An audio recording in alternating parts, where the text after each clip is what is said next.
So guys आज की video जो है वो पूरी तरह से माइनर्स यानी कि बच्चों के लिए एप्लीकेबल होने वाली है, लेकिन इंपॉर्टेंट किसके लिए है? बड़ों के लिए। क्योंकि अगर पेरेंट्स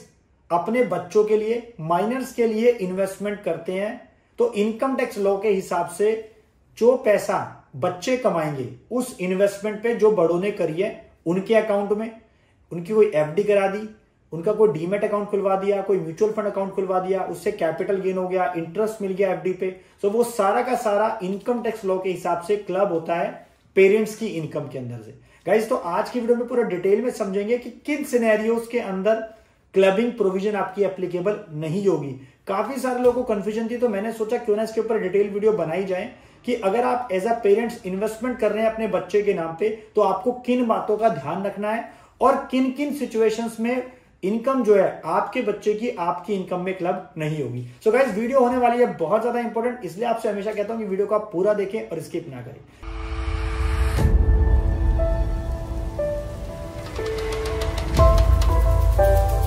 नमस्कार, मैं दीपक बैसला आपका स्वागत करता हूं हमारे YouTube चैनल पर। दोस्तों चैनल पर नए हो तो वीडियोस को लाइक करें, ज्यादा से ज्यादा प्यार दें, शेयर करें, और अगर आपने अभी तक हमारा YouTube चैनल सब्सक्राइब नहीं करा है तो नीचे लाल बटन को दबा दें ताकि कोई भी नई वीडियो आए तो आपको सबसे पहले मिले। और आपने अगर अभी तक बाकी सोशल मीडिया प्लेटफॉर्म पे फॉलो नहीं करा है तो सबका लिंक डिस्क्रिप्शन में डाल दिया है, क्लिक करें, ज्वाइन करें, क्योंकि वहां पे आपको मिलेंगी अपडेट फाइनेंस और टैक्सेशन की डेली। जी दोस्तों, तो अब बात करते हैं मुद्दे की कि अगर आप इन्वेस्टमेंट कर रहे हैं माइनर्स के लिए यानी कि अपने चिल्ड्रन, अपने बच्चों के लिए पैसा इन्वेस्ट कर रहे हैं तो उस केस में इनकम टैक्स लॉ क्या कहता है, तो उसके बारे में पूरा डिटेल में समझेंगे, टैक्सेशन को लेकर और क्लबिंग की प्रोविजंस को लेकर जो इनकम टैक्स लॉ के अंदर दे रखी है। देखिए इनकम टैक्स लॉ के हिसाब से कोई भी रिस्ट्रिक्शन नहीं है,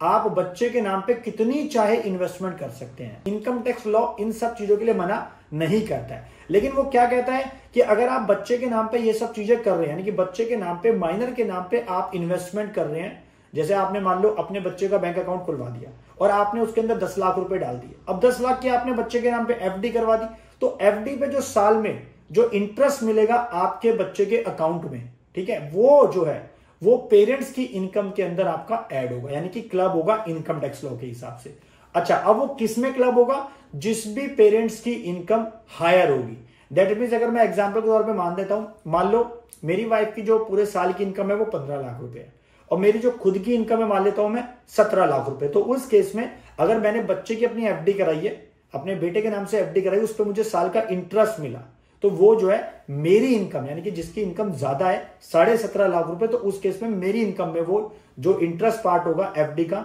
मेरे बच्चे का, वो टैक्सेबल होगा, वो ऐड हो जाएगा, यानी कि वहां पे क्लबिंग की प्रोविजन लग जाएगी। इसमें बहुत सारे लोगों को कंफ्यूजन है कि सर अगर मान लो अगर हम पेरेंट्स हैं तो मदर या फादर है तो जो मर्जी चाहे अपनी इनकम में ऐड कर सकता है बेटे की इनकम को, ऐसा नहीं है। जिसकी भी हायर इनकम होगी उसकी इनकम में क्लबिंग प्रोविजन लगेगी, उसकी इनकम में उनके बच्चे की जो भी इनकम आएगी वो ऐड होगी, राइट। तो ये तो मैंने आपको क्लबिंग प्रोविजन के बारे में बता दिया। और रिस्ट्रिक्शन हमारे यहाँ पे कुछ भी नहीं है। इंडियन लॉ के हिसाब से, इनकम टैक्स लॉ के हिसाब से आप जितना मर्जी चाहे बच्चे के नाम पे इन्वेस्ट कर सकते हो। प्रैक्टिकली हम सब ने किया होगा, उनका कोई ना कोई बैंक अकाउंट खोल रखा होगा, इवन सुकन्या समृद्धि में भी हमने इन्वेस्ट कर रखा होगा, पीपीएफ अकाउंट भी खोल रखा होगा दोस्तों। तो वो तो उन सारे सिनेरियोज के अंदर जो पीपीएफ अकाउंट का इंटरेस्ट होता है वो तो एग्जम्प्ट होता है। ऐसे ही सुकन्या अगर समृद्धि अकाउंट आपने खोल रखा है पेरेंट्स ने, तो उसमें भी आपको जो इंटरेस्ट मिलेगा वो भी एग्जम्प्ट है। तो मैं उन सिनेरियोज की यहाँ पे बात नहीं करूंगा, वो हम किसी और टॉपिक वीडियो में बात करेंगे। लेकिन अभी मैं क्या बात कर रहा हूं कि क्लबिंग की जो प्रोविजंस है, एक तो जिसकी भी हायर होगी उसमें टैक्सेबल होगा,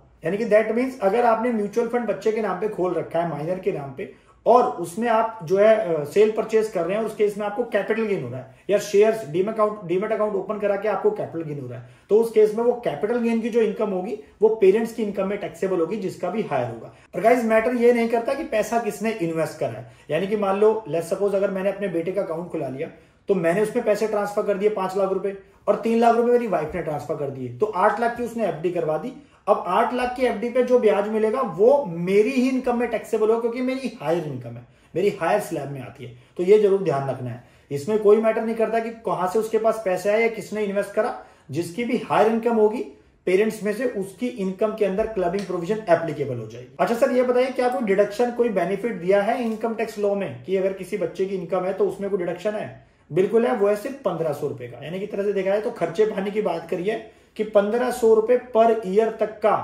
खर्चा एज अ डिडक्शन क्लेम कर सकते हैं आप माइनर की इनकम में से। यानी कि लेट्स सपोज अगर मेरे बच्चे का जो है एफडी पे इंटरेस्ट आ गया 50,000 पे, तो 50,000 में से सिर्फ 1,500 रुपए तक का डिडक्शन अलाउड है, बाकी की जो इनकम होगी वो मेरी इनकम में ऐड हो जाएगी। अच्छा, ये तो हमने बात कर ली क्लबिंग प्रोविजंस, लेकिन क्लबिंग प्रोविजंस कब नहीं एप्लीकेबल होगी, जो हमारे सबके लिए इंपॉर्टेंट है। तो गाइस इसको ध्यान से सुनना, इसलिए आपसे कहता हूं कि वीडियो को आप पूरा देखो, वरना एक आध एक पॉइंट अगर मिस कर दिया ना तो वीडियो आपका देखना बेकार हो जाएगा। सो अब क्लबिंग प्रोविजन कब आपके केस में एप्लीकेबल नहीं होगी, यानी कि आपका बच्चा जो है 18 साल का हो गया, लेट्स सपोज माइनर जो है 18 ईयर्स की जो एज है वो उसने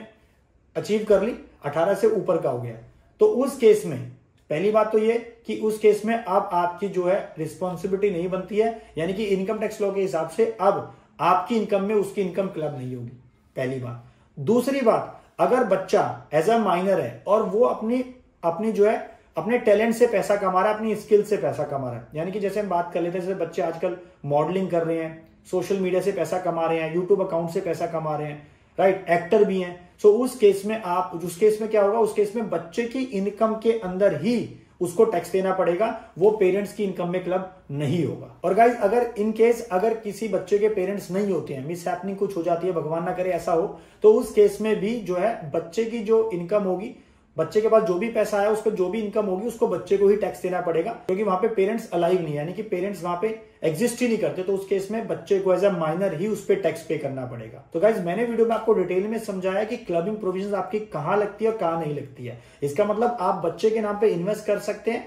तो आप सोच समझ के करें, कितना पैसा डाल रहे हैं, कितनी आपकी उसकी इनकम आ रही है। और गाइज काफी सारे लोगों को इसमें क्वेश्चन था कि लोग क्या बच्चों के नाम पे अपना एफडी अकाउंट खुलवा दिया, म्यूचुअल फंड अकाउंट, उसमें ट्रेडिंग कर रहे हैं और उनकी इनकम को ऐड भी नहीं कर रहे हैं, वो कहीं भी शो नहीं कर रहे, तो ये गलत है। तो गाइस आशा करता हूं कि वीडियो आपको पसंद नहीं होगी और इस वीडियो में आपको कुछ ना कुछ एक सोल्यूशन दिया होगा, इसलिए प्लीज वीडियो को लाइक करें, शेयर करें, और अगर आपने अभी तक चैनल को सब्सक्राइब नहीं करा है तो नीचे लाल बटन को दबाएं ताकि ऐसी वीडियो आपको टाइम टाइम पे मिलती रहे। Thank you.